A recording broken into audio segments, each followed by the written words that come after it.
Dear Mrs. Finch, as Lewis's psychiatrist, I can understand your desire for an explanation. As I see it, the trouble began in January, shortly after we convinced your son to seek treatment for substance abuse. Newly sober, I believe Lewis first noticed the monotony of his daily life.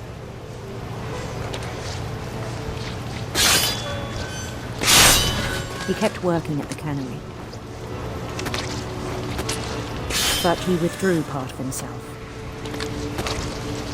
In our sessions, I saw the same behavior. His mind began to wander.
I asked him to describe it. He said he started small,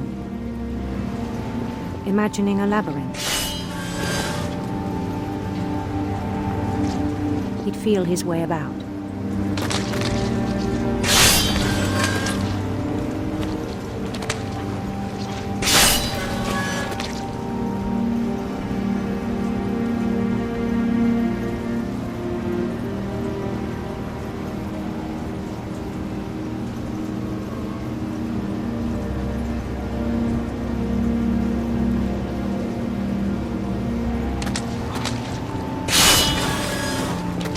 Then something moved. Bats. And toads.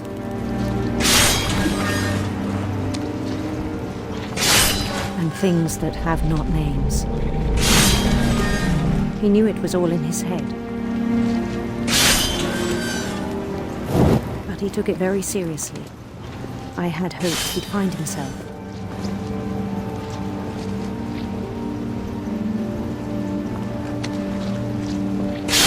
But he found something more.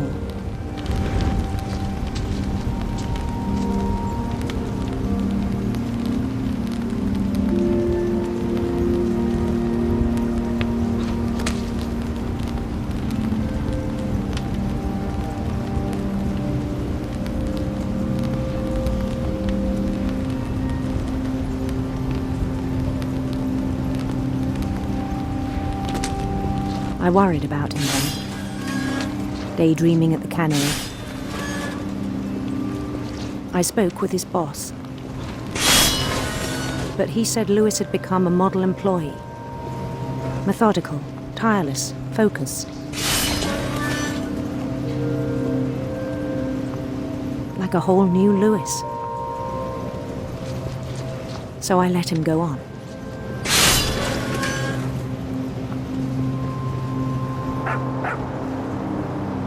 I even encouraged him. It seemed very promising at first. He told me he'd made a new friend.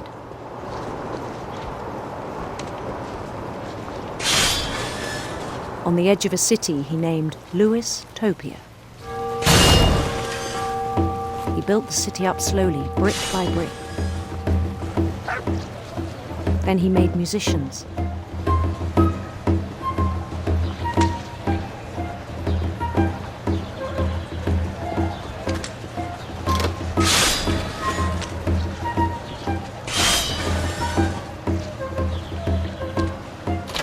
And songs for them to play.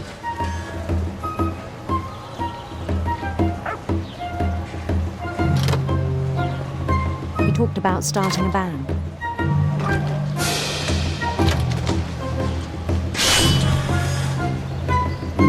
And he was always humming something. Every day his imagination grew stronger. He no longer spoke at the cannery.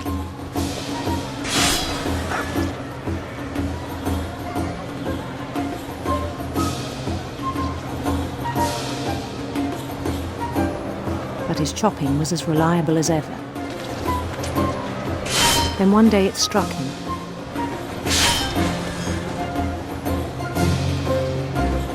At all the cheering crowds,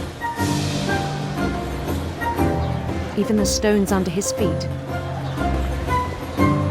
were all in his imagination, so he could do whatever he wished.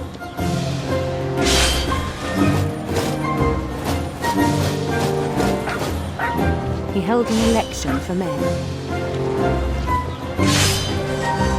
and he won. They begged him to stay, but his mind was already wandering. It became a game for him.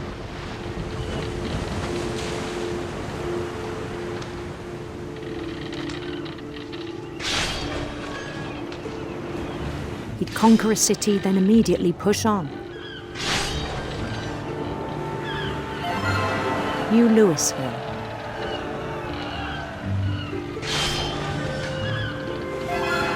St. Louis. He started drifting away from our reality.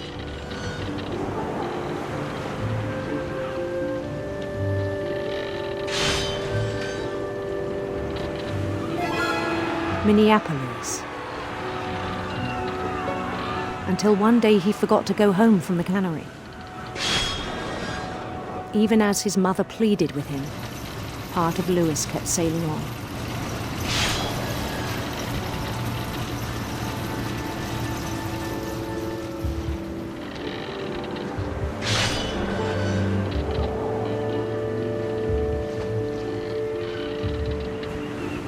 In Louisburg, he heard rumors of a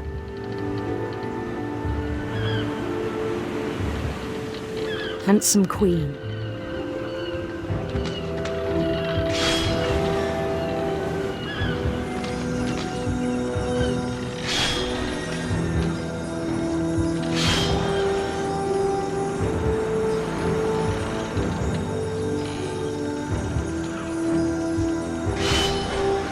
The queen was on her own quest for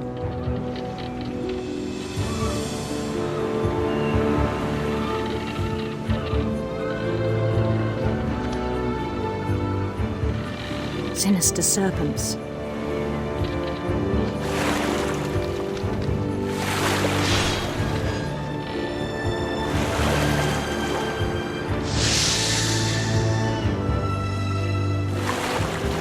He followed the sound of her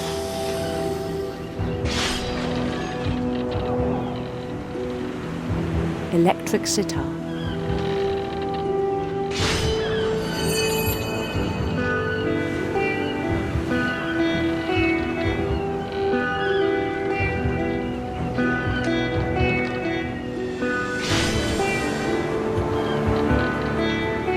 His chase led him to a golden palace east of the sun and west of the moon.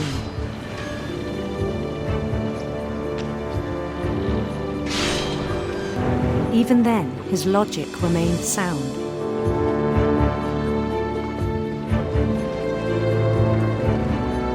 He knew the world was all in his imagination.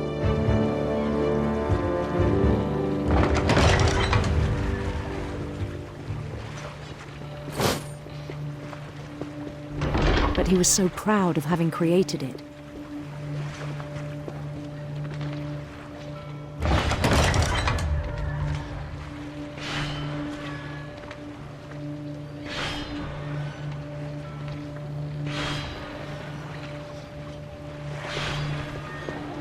In his own eyes, he'd become something greater than a king.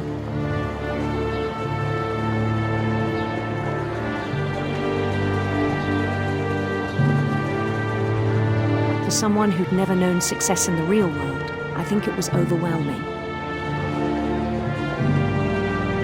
And then it struck him that the real Lewis was not the one chopping salmon, but the one climbing the steps of a golden palace.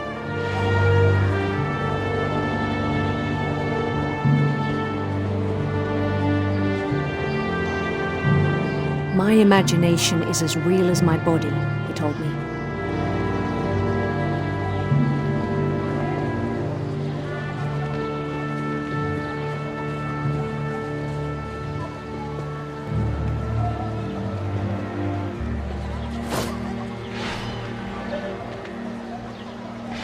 It was hard to argue with him.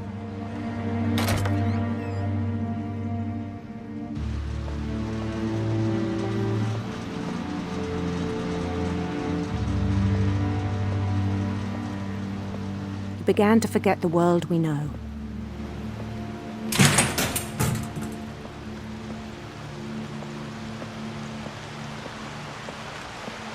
I think it pained him to remember Lewis, the cannery worker.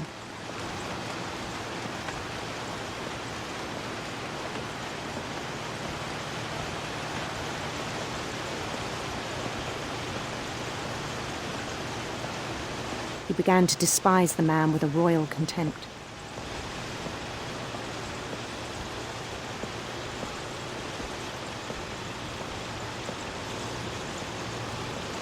I still thought I could save him. Even after he said he was being crowned king over all the lands of wonder.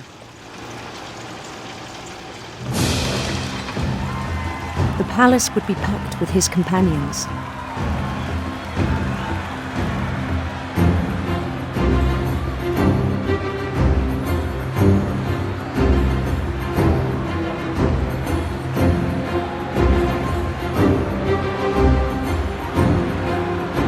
Including the wise Calico who'd insisted on advising him.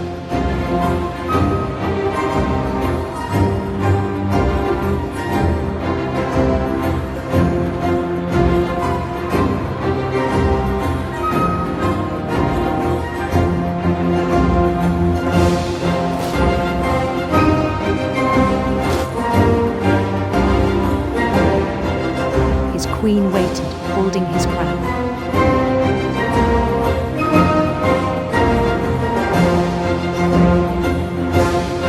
There was only one thing left to do.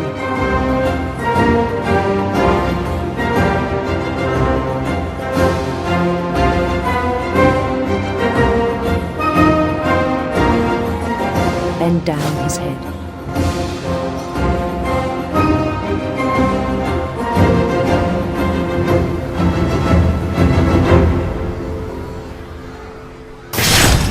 And the rest I think you know.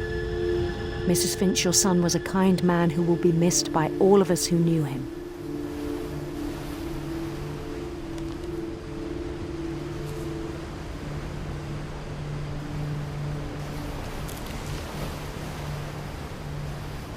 My brother was really cool. I wish you could have met him.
On the way back from Lewis's funeral, my mom told me to start packing.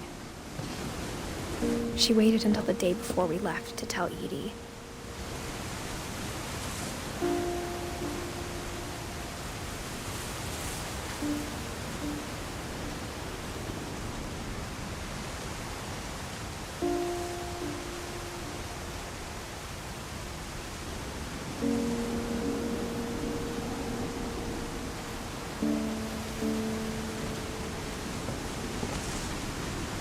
I'm not sure if she wanted to make it easier or harder.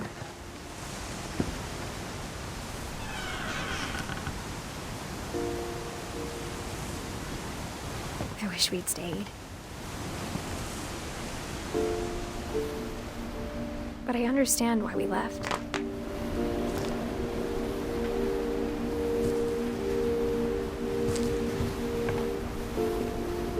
My mom ended up leaving everything behind.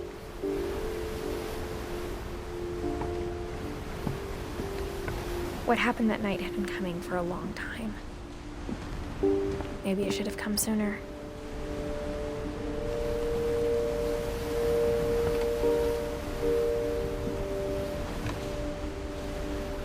But it had to end one way or another.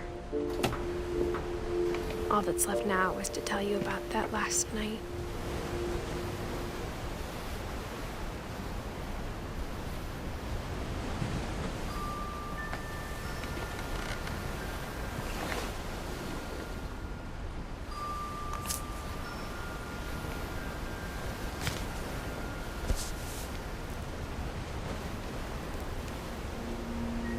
That whole last day, Edie just watched us pack and didn't say a word.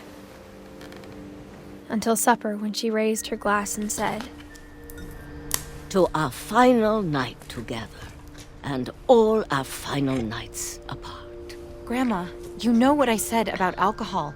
Some of your medications are very Edith, specific. I left a present for you in the hallway. Why don't you go open it? The grown-ups have to argue now. I'm sorry, you're right. We're all leaving tomorrow. Let's just enjoy our last... I'm not leaving. Edith, you're excused.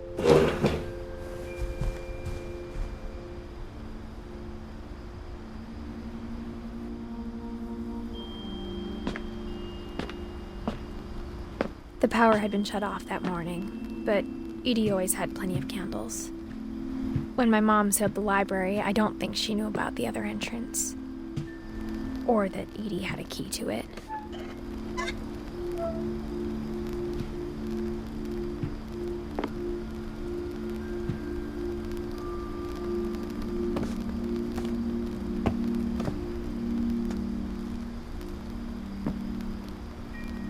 That thing you're afraid of isn't going to end when you leave the house.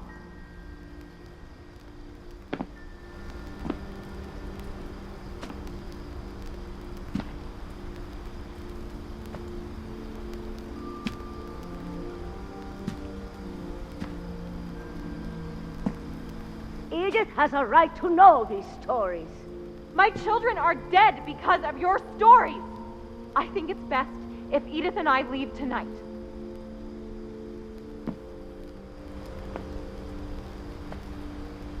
We'll have the nursing home send a van for you in the morning, okay?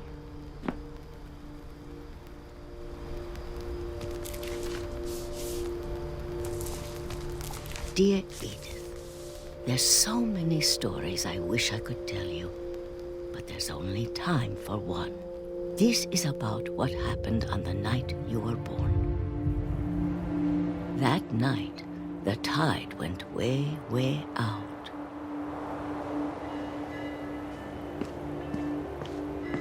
It was the first and last time I ever saw the old house aground. There'd been an earthquake out in the middle of the ocean. They called it the lowest tide in 1,000 years. God, it smelled awful. You know, I've seen that house every day of my life.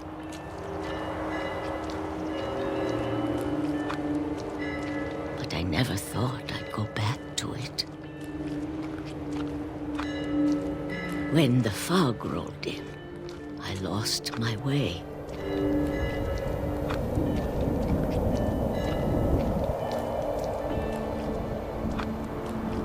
I got turned around.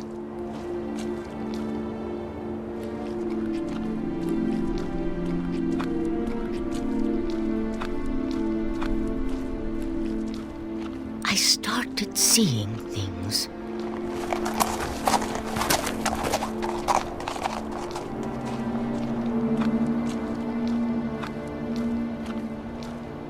Things I'd forgotten had ever existed.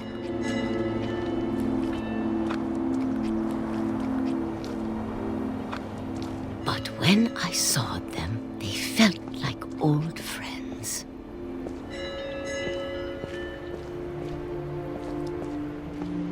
That night, a lot of things came back to me. Or maybe I came back to them.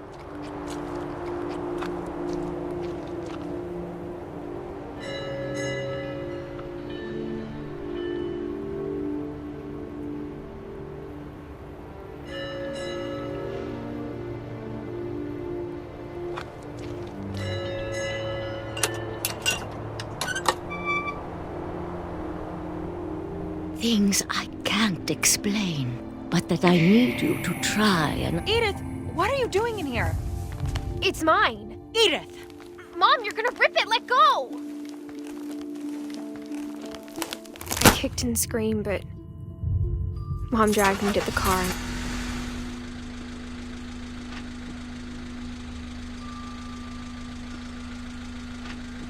I never saw Great-Grandma Edie again. The next morning, the van came to pick her up, but she was already gone. After that, we moved around a lot.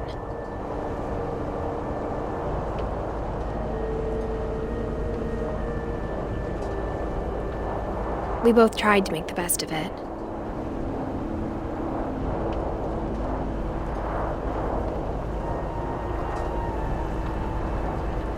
A few years went by.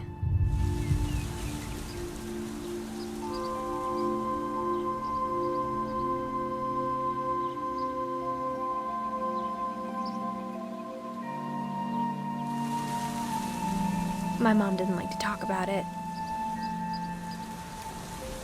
but she started getting sick a lot.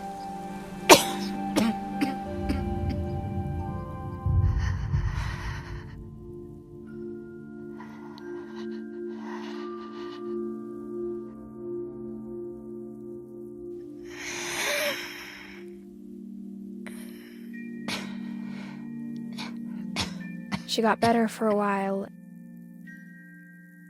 and then she didn't. And then I was alone. The last Finch left alive.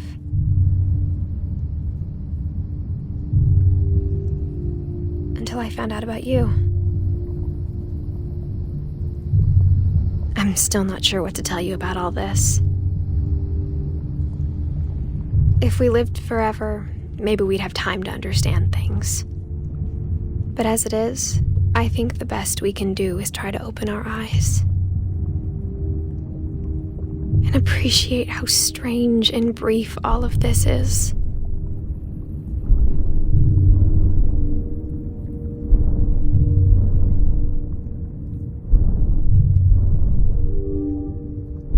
This journal was supposed to be for you. But now I hope you'll never see it. I just want to meet you and tell you all these stories myself. But I guess if you're reading this now, things didn't work out that way.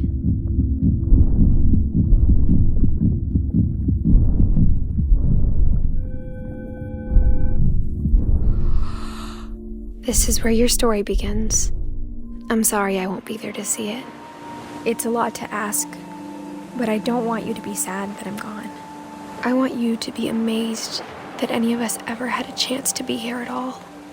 Good luck.